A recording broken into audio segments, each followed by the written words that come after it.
사도행전 제13장 1절에서부터 5절 말씀까지 말씀을 읽어드리겠습니다. 안디옥 교회에 선지자들과 교사들이 있으니 곧 바나바와 니게르라 하는 시므온과 구레네 사람 루기오와 분봉왕 헤롯의 젖동생 마나엔과 및 사울이라. 주를 섬겨 금식할 때에 성령이 이르시되 내가 불러 시키는 일을 위하여 바나바와 사울을 따로 세우라 하시니 이에 금식하며 기도하고 두 사람에게 안수하여 보내니라. 두 사람이 성령의 보내심을 받아 실루기아에 내려가 거기서 배 타고 구브로에 가서 살라미에 이르러 하나님의 말씀을 유대인의 여러 해당에서 전할세 요한을 수행원으로 두었더라. 아멘. 우리 옆에 계신 분 함께 인사 나누시겠습니다. 이 자리에 오신 당신은 이생 가장 아름다운 분이십니다. 이 사도행전 13장은 안디옥 교회가 등장해요. 우리가 사도행전을 딱 열어보면은 첫 교회, 우리의 모교회, 첫 출발이 예루살렘 교회죠. 근데 엄격하게 얘기하게 되면은 모든 교회의 출발점은 저는 안디옥 교회라고 봅니다.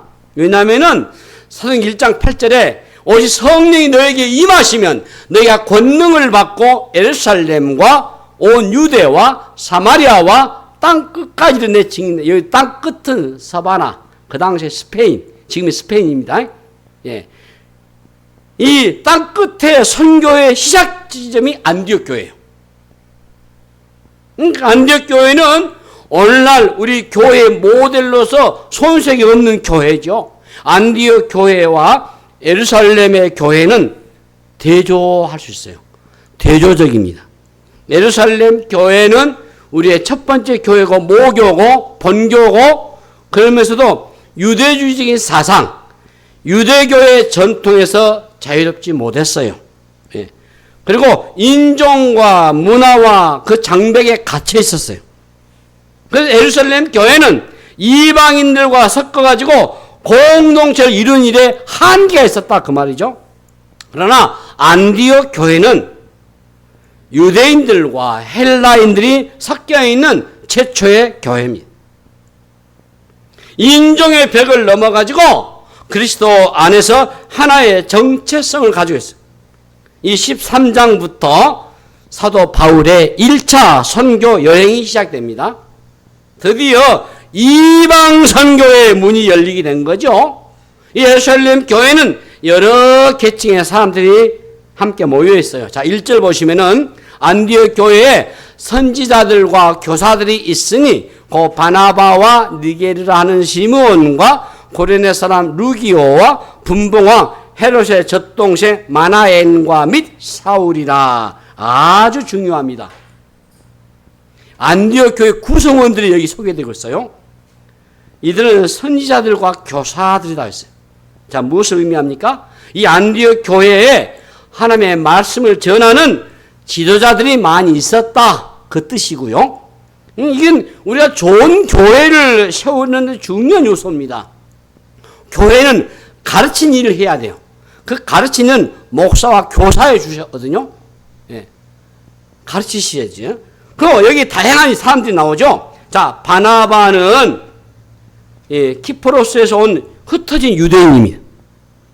또 여기 니게르라 하는 시몬이 나오죠. 그리고 니제르, 이 흑인, 검다, 이 흑인이 있다 그 말이지. 어떤 사람은 여기 시므온을 예수님의 십자가를 대신 지고 갔던 고레네 사람 시몬이다 이렇게 또 추측하기도 해요. 가능성이 크죠. 고레네 사람 흑인이잖아요. 이 시므온과 루기오 그래서 북아프리카 고레네 출신들이요. 또 그 다음에 나오는 사람이 누구죠? 여기 마나엔, 이 주목할 만한 이름입니다.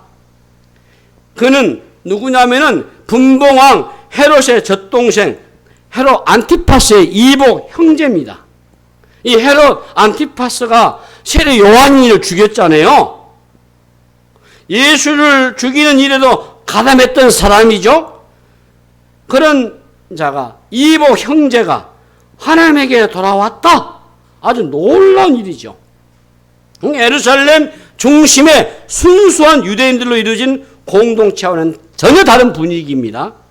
여기에는 로마인이 있고 유대인이 있고 노예가 있고 자유인들 모두 함께 섞여 있는 공동체를 이루었어요. 이 시대의 가장 중요한 이슈는 유대인과 비유대인의 구분이죠. 유대인과 비유대인의 장벽이 얼마나 높았습니까? 그리스도인이 된 유대인이 그리스도인이 된 비유대인들을 어떻게 대하느냐가 가장 큰 이슈거리예요. 베드로는 이런 이슈를 다루기에는 한계를 가지고 있어요. 이 세상에는 다양한 차이가 있고 그 차이에 의해서 편견을 가질 때가 있습니다. 그래서 우리끼리 서로 만나요. 그리고 비슷한 사람들끼리 모여요. 그런데 안디옥 교회는 전혀 다릅니다. 조합이 일어날 수 없는 사람들이 함께 모여서 그리스도라고 하는 이름 하에 하나가 되는 공동체다라는 것이 새로운 형태의 공동체, 성령이 인도하시는 공동체, 하나됨은 그러므로 성령이 하시는 일이에요. 예. 안디옥 교회는 인종과 문화와 그 장벽을 뛰어넘었어요. 사실 여러분 이게 복음의 특징입니다. 복음은 사람을 편애하지 않습니다. 모두 다 녹여내지요. 특정한 사람들만이 모여있는 교회는 우리가 교회라고 말하기 어려워요. 예수님의 이 복음은 그 어떠한 편견이나 차별이 없어요. 모든 것을 다 녹여낸단 말이에요. 어떤 사람이 오더라도 이질감을 느끼지 않게 만든 것이 교회예요. 절대 뭐 교회 점쟁이다고 편가르고 무시하고 가난하다고 또 몸이 좀 안 좋다고 교회는 그런 것이 아니에요. 남녀노소 빈부귀천을 막론하고 예수를 믿는다면 다 형제요. 함께 주 안에서 교제하고 교통해야 되죠. 예. 그래서 예수님의 복음은 그 어떤 편견이나 차별이 없어요. 모두 다 녹여내요. 어떤 사람이 오더라도 이질감을 느끼지 않게 만든 곳이 교회예요. 끼리끼리 모인 교회는 복음을 삶에서 드러나지 못하게 해버려요. 복음은 모든 경계선을 뛰어넘어서 온 세상에 퍼져나갈 수 있어요. 예수님의 이름 안에 우리의 모두 다 녹아지셔야 돼요. 내가 주장하고 내가 붙들고 있는 그 논리와 철학과 사상과 이념이 어떠한다 할지라도 예수님의 복음 안에는 하나가 될 수 있는 줄로 믿습니다. 이 안디옥 교회가 그런 교회예요. 바로 성령 공동체예요. 자, 2절 보시면은 주를 섬겨 금식할 때 성령이 이르시되 내가 불러시킨 이를 위하여 바나바와 사울을 따로 세우라 하시니. 중요한 말씀은 성령이 이르시되입니다. 성령은 바나바와 사울을 따로 세워가지고 이방 선교에 파송을 한 거예요. 안디옥 교회가 성령이 참 민감했어요. 교회는 철저하게 성령의 주도하시는 교회가 되셔야 돼요. 우리가 무엇을 하느냐가 중요한 게 아니에요. 성령이 말씀하시는 대로 따라 하는 거예요.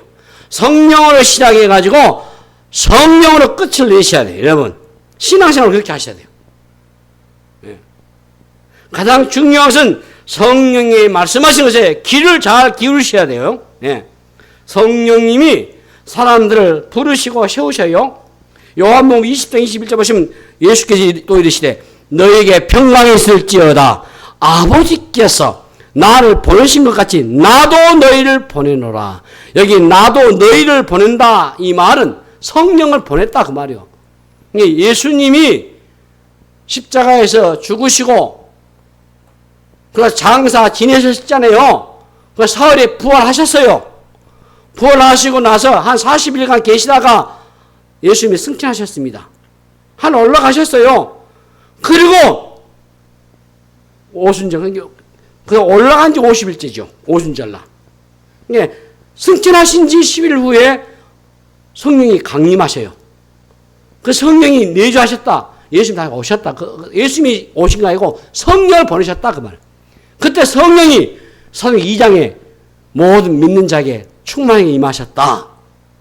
여러분들이 예수 믿는 것은 이미 여러분들 안에 성령이 내주하신 줄로 믿습니다. 그러니까 예수님을 주로 시인하고 하나님 예수님을 구주로 믿고 나오신 거예요. 여러분.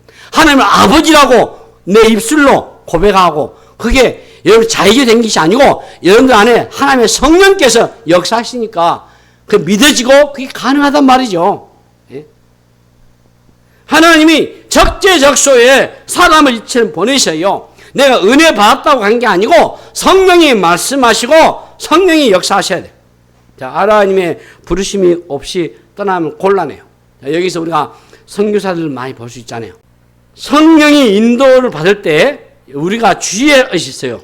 그것은 우리의 생각과 다른 일들이 일어난다는 거예요. 그래서 당황할 수도 있어요. 우리가 예상을 벗어나가지고 인도하실 때가 참 많습니다. 자, 여러분 안디옥 교회에 지금 무슨 일이 일어났습니까? 바나바와 사울을 선교사로 파송한다는 거예요. 지금 여러분 이 안디옥 교회는 작은 교회입니다. 큰 교회 아니에요, 여러분. 누가 봐도 바나바와 사울은 안디옥 교회를 지켜야 할 핵심 인물이요. 그런데 성령님께서 딱 지목했어요. 안디옥 교회에서 바나바와 바울을 없으면 안 되는 인물인데, 예? 하나님께 지금 또 탁월하게 쓰셨잖아요. 영향이 크잖아요. 성숙한 교회잖아요. 근데 안디옥 교회는. 근데 따로 파송시켜버려요. 예. 좋은 교회는 일꾼들을 내보내셔야 돼요. 가서 복음을 전하게 사역자를 만드시는 것이 참 중요해요. 영적으로 성숙하셔야만 주의 일을 할 수 있거든요. 영적으로 성숙하지 못하는데 어떻게 하나님의 일을 할 수 있겠습니까? 리더자가 되기 곤란하죠. 스스로 설 수 있으셔야 교회는. 규모가 작아도 교회가 유지해 나가면서 지탱해 나가면서 그리고 또 좋은 일꾼들을 선별해서 내보내셔야 돼요. 안디옥 교회는 이 바나바와 사울이 없는 교회를 생각하기 어렵겠죠. 규모가 작은데 핵심 인물인데 우리 교회 지도자인데 그런데 어땠어요? 그 교회 기꺼이 순종했습니다. 안디옥 교회의 핵심은 뭐냐면은 성령이 하신 일에 반응에 어때요? 순종했다 그 말이에요. 우리의 생각과 달라도 성령의 인도를 따르는 게 중요해요. 성령의 인도하심이 항상 옳거든요. 내 생각은 틀릴 수가 많아요. 우리가 머리를 맞대고 전략을 짜고 지혜를 동원한다 할지라도 성령의 인도를 받는 게 훨씬 더 효율적이에요. 반드시 물으셔야 돼요. 일 다 저질러 놓고 하기 전에 주께 물으셔야 돼요. 어떻게 여러분 성령의 인도를 받겠습니까? 안디옥 교회가 어땠습니까? 기도에 힘썼거든요. 그냥 기도만 한 게 아니에요, 여러분. 자, 성령께서 바울과 바나바를 딱 찍어서 파송하라 하니까 그들 어땠어요? 응? 금식했잖아요. 기도했잖아요. 응? 평소에 바울의 가르침은 안디옥 교회 성도에게 말씀을 아주 잘 밝히셨어요. 그래서 그래 평소에 하나님의 말씀을 읽고 늘 묵상하셔야 돼요. 오늘날은 성령께서 어떻게 일하시느냐? 말씀을 통해서 우리를 인도하십니다, 여러분. 말씀을 안 보고 성령의 인도를 받으려고 한다면은 자체 신비적으로 흘러버려요. 하나님의 말씀 없이 잘못된 거 하려면은 이렇게 신비주의에 빠져버려요. 위험합니다. 안디옥 교회는 선지자와 교사들이 많았다고. 이 말은 하나님의 말씀을 잘 바르게 가르쳤다. 1년 동안 바울을 통해서 말씀을 잘 배우셨어요. 말씀의 준비가 잘 되어 있어가지고 성령의 인도를 잘 받을 수 있어요. 평소에 성령이 무엇을 말씀하시는지 잘 듣고 계셔야 돼요. 여러분, 예배의 가장 중요한 시간이 그래서 말씀 듣는, 우리 모두 예배의 요소에서 집중해야 되지만 그 중에서도 설교 시간 잘 들으시란 말이에요. 여러분들 성경을 읽거나 여러분들 기도할 때 하나님의 성령께 계속 묻는 습관도 가지셔야 돼요. 성경 읽으면서 이해가 안 되면 딱 주석을 펴든지. 교회 책들 많잖아요. 지금 책꽂이에 책이 설교책도 많고 주석책도 많고 메모했다가 저한테 묻기도 하시고 이해가 안 되면 물으셔야죠. 장로님께 묻든지 저한테 묻든지 물으셔가지고 하셔야 돼요, 여러분. 매일매일 주의 말씀을 규칙적으로 읽은 사람들, 성령께서 말씀을 통해서 우리의 모든 삶을 인도해 주시잖아요. 중요한 시작할 때, 결정할 때 성령 하나님께 우리를 물으시잖아요. 성령께서 우리를 인도하실 때 그래서 우리 확신이 오지 않습니까? 확신이 없기 때문에 고민이 많은 거예요. 그래서 결정이 어려운 거예요. 성령의 인도를 받게 되면은 머리 아플 것이 없어요, 여러분. 고민할 것도 없고. 예. 인도 확실하면 다 맡기면 되는 거예요. 결정되면은 그 다음에는 확신 가지고 믿음으로 기도하고 기도 응답 받잖아요. 성령이 인도인지 아닌지 확실하지 않기 때문에 우리가 맡기지 못한 거예요. 온전히 맡기지 못하니까 평화가 없는 것이고, 무엇보다 중요한 것은 성령의 음성에 귀를 잘 기울이시란 말이에요. 여러분들이 성령님보다 더 앞서지 마시고요. 성령께 귀를 기울이고 성령의 이끄심 속에서 반응하고 따라가셔야 돼요. 지속적으로 성령의 음성을 듣고 성령의 말씀하심에 반응하는 그런 교회가 될 때만이 그 교회가 역동적일 수밖에 없어요. 살아있는 교회냐, 저 교회가 죽어있는 교회냐, 무엇을 알 수 있습니까? 성령이 주도하시는 교회냐, 아니면 사람이 주도하는 교회냐, 이건 분명 알 수 있는 거예요.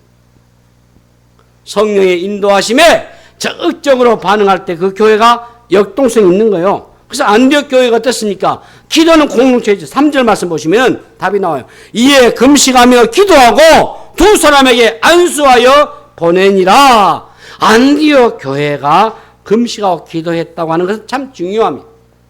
안디옥 교회가 어떤 일을 결정하기 전에 하나님 앞에 나아가는 모습이에요. 중요한 결정을 내리기 전에는 좀 더 구별된 기도 시간이 필요하겠죠.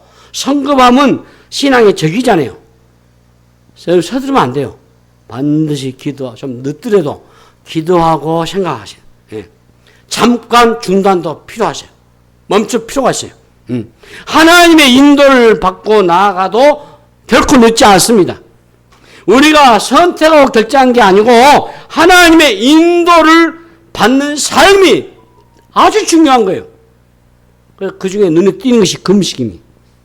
금식은 아주 좋은 전통 중에 하나입니다. 자, 바나바와 사울을 선교사로 떠나 보내는 일, 이건 보통 일이 아니에요. 작은 일이 아니에요, 여러분. 그래서 이 공동체 전체가 금식했단 말이에요. 성경은 반드시 금식하라라고 하지는 않습니다. 그런데 특별한 결정을 위해서는 금식은 우리 기독교 전통에 얼마인지 볼 수 있어요. 금식은 먹을 것을 먹지 않고 기도함으로써 영적인 집중력을 높이는 거잖아요. 네. 금식을 하면은 먹는 게 생각나고 먹을 것밖에 안 보입니다. 그런데 한 며칠 지나게 되면은 놀라운 일이 일어나게 돼 있어요. 고통스럽고 힘겨운 시간을 지나고 나면은 영적인 집중도가 생기게 돼 있어요. 영적인 집중도와 민감성이 생기게 되면은 내 안에 있는 자아가 소리가 들려요.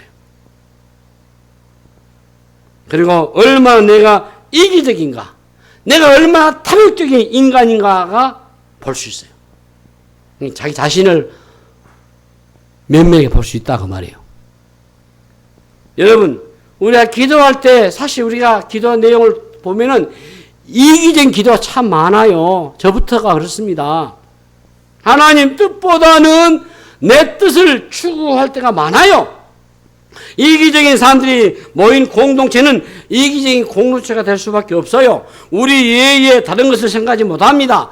우리의 만족과 성취에 도착이 되면은 내 주변의 사람들이 어떤 어려움을 겪고 있는지 이해하기 어려워요. 처음에는 성령의 음성인지 내 자아에서 오는 소리인지 구분이 잘 안 돼요.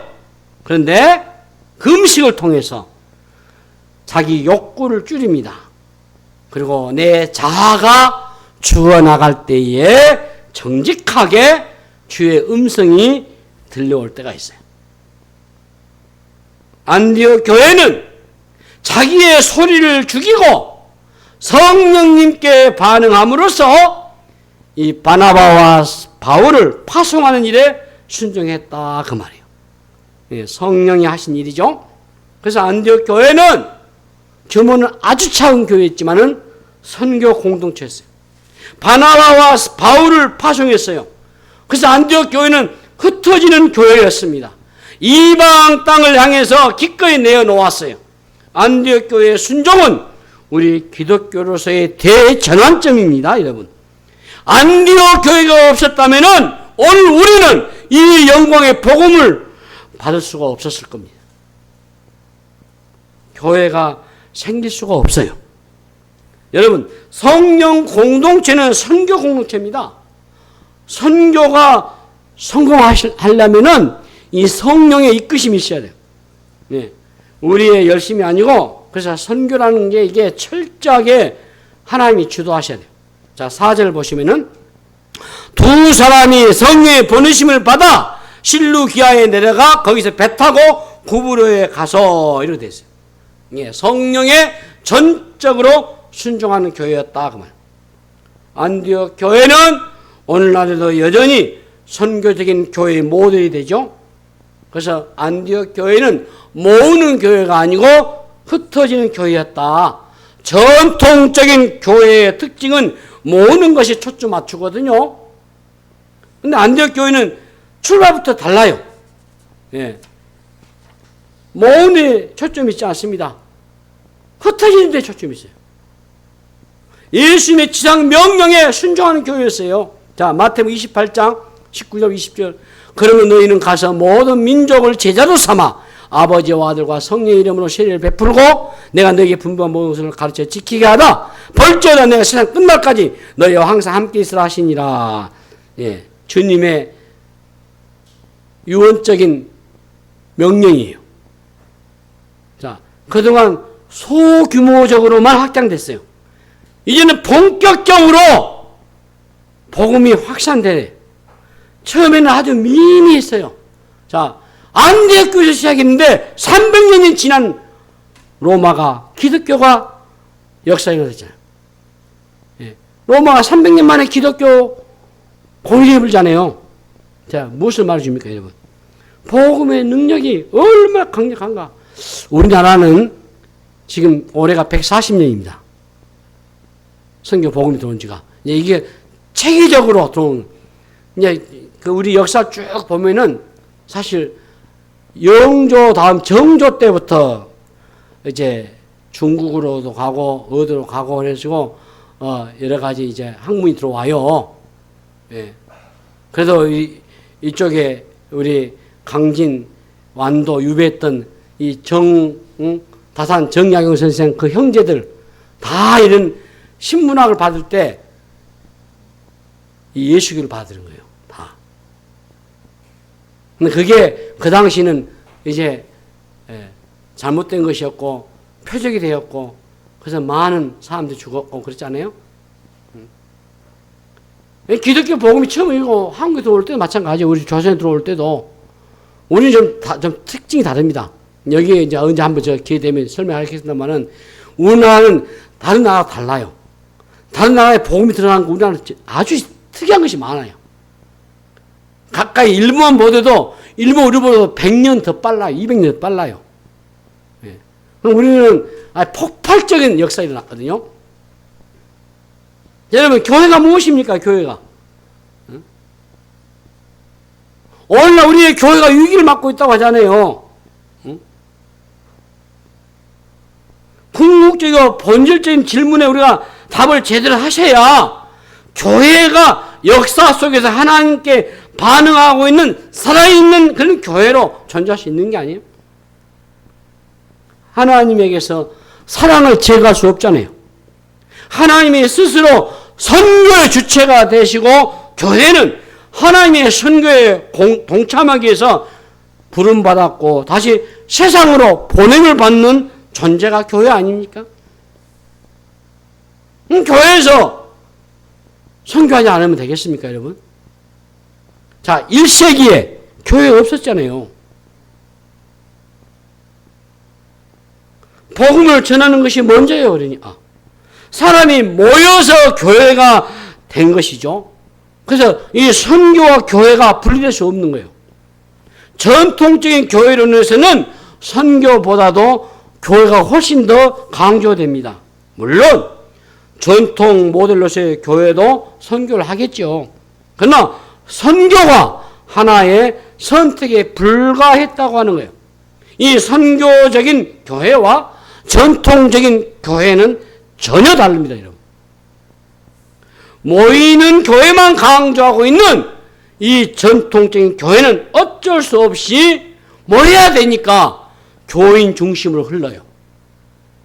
그렇게 되면은 교인은 소비자로 전락할 가능성이 아주 큽니다. 그래서 교회는 교인들의 구미에 맞게끔 프로그램을 개발하고 거기에 막대한 에너지를 쏟아요. 거기 한국교회에서는 땅 사서 예배당 짓는 거예요. 그래서 교회를 키우는 거예요. 그리고 그 교인들의 입맛에 맞게 설교를 변경시켰어요. 그게 기복설교입니다. 그들 위해서 더 좋은 환경 만들고 더 좋은 시설을 구비하기 위해서 계속 투자할 수밖에 없어요. 소비자 만족도를 높이는 교회는 모여드는 교인들에게 맞춤형 서비스를 제공해야 하기 때문에 이런 소비적인 교회는 한계를 갈 수밖에 없어요. 아무리 교회가 좋은 환경을 갖춘다 해도 모여드는 교인들을 만족시킬 만한 주차장, 시설, 조직, 이 갖추기 역부족이요. 그리고 서비스를 받는 구조에서의 교인들은 교회가 제공하는 그런 환경에 불만족스럽고 불평하기도 하고 그래서 더 좋은 곳으로 떠날 수 있어요. 무엇보다도 전통적인 모델은 보냄을 받는 교류에서 사명을 망각해버려요. 흩어지지 않고 모이기만 합니다. 초대교회가 그렇게 했답니까? 그렇지 않아요. 그냥 안디옥 교회가 바울과 바나바가 핵심 인물이지만은 교회를 세우기 위해서 복음 선포에서 보내가지고 그들이 교회를 세우게 하고, 예? 그래서 바울의 선교 여행이 이때 시작된 거예요, 여러분. 바울의 선교 여행이 1차 선교 여행이 나오고 2차 선교 여행이 나오고 3차 선교 여행이 나옵니다. 그럼 마지막에 선교하고 하나를 가잖아요. 이쪽으로 보면은 오늘날의 교회처럼 단단한 조직도 없었고 자원도 없어요. 제가 그 성경 이렇게 바울의 여정 봤습니다. 우리는 좀 죄송합니다. 집세기 신은 아닌데 고무로 만든 신을 신고 걸어서 지금 우리가 막 차를 타고 그러지만 낙타는 안 타고 걸어서 걷고 또 살을 걷고 강을 건들 때는 배 타고 가서 누추한 곳에 가서 가면 교인들이 이제 맞이해서 거기서 밥 먹고 거기서 복음 가르치고 또 거기서 교회 세워서 또 가르치고 계속해서 전도 1차 여행, 2차 여행, 3차 여행 이렇게 하는 거예요, 이게. 인간적인 눈으로 보면은 안디옥 교회는 세계 선교를 향해서 나아가는 모습을 허무맹랑하게 봤을 겁니다. 그러나 그들은 성령이 주신 음성에 온전히 반응했죠. 말씀을 우리 한번 상고하면서 마무리를 하려고 합니다. 안디옥 교회는 성령이 시키신 일을 그대로 한 것밖에 없어요. 그래서 2절에 이미 봤지만은 주를 섬겨 금식할 때 성령이 이르시되 내가 불러 시키는 일을 위하여 바나바와 사울을 따로 세우라 하셨다. 그래서 4절 말씀에 성령하셨죠. 두 사람이 성령의 번심을 받아 실루기아에 내려가 거기 배 타고 구부로에 갔다. 성령이 여기도 주도하시죠. 선교는 성령으로 시작된 것이 틀림없어요. 성령님은 지금도 교회를 세우시고 사람을 택하시고 사람들을 보내세요. 안디옥 교회는 예루살렘 교회처럼 초대형 교회가 아니죠. 아주 작은, 우리보다 더 규모가 더 작은 교회였을 겁니다. 그러나 하나님의 부르심에 깨어있는 이 소수에 의해서 하나님의 역사가 일어났어요. 성령의 음성에 민감하게 반응한 소수의 사람이 있는 곳이 바로 안디옥 교회입니다. 예수 믿지 않는 사람들을 구원해내기 위해서 선교사로 부르셨어요. 돈을 버는 행위 자체가 목적이 아니고 그 일들을 통해서 하나님 나라를 확장시키는 사명을 오늘 우리에게 주신 겁니다. 가능하면 사람들을 많이 만나야, 안 믿는 사람들을 많이 만나서고 그것에 예수의 복음을 전하고. 왜 우리가 세상에 나가야 합니까? 왜 우리가 복음을 계속 전해야 합니까? 예수 그리스도의 이 이름으로만 구원을 얻을 수 있기 때문에 이 이름을 놓치면 안 되잖아요. 다른 이로서는 구원을 얻을 길이 없잖아요.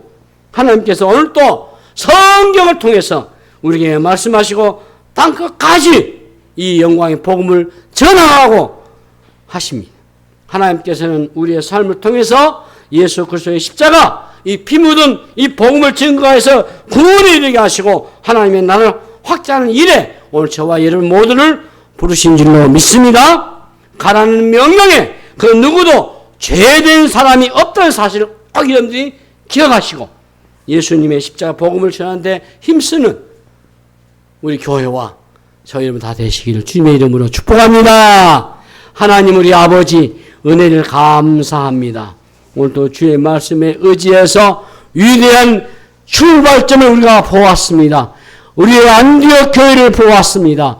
오 주여, 우리의 부르신 이 사명 감당하게 역사하여 주시옵소서. 우리 세배성 공동체가 우리 온 성도들이 그러한 믿음을 갖고 그러한 사명 갖고 나아가도록 역사하여 주시옵소서. 감사하며 예수님 이름으로 기도하옵나이다. 아멘.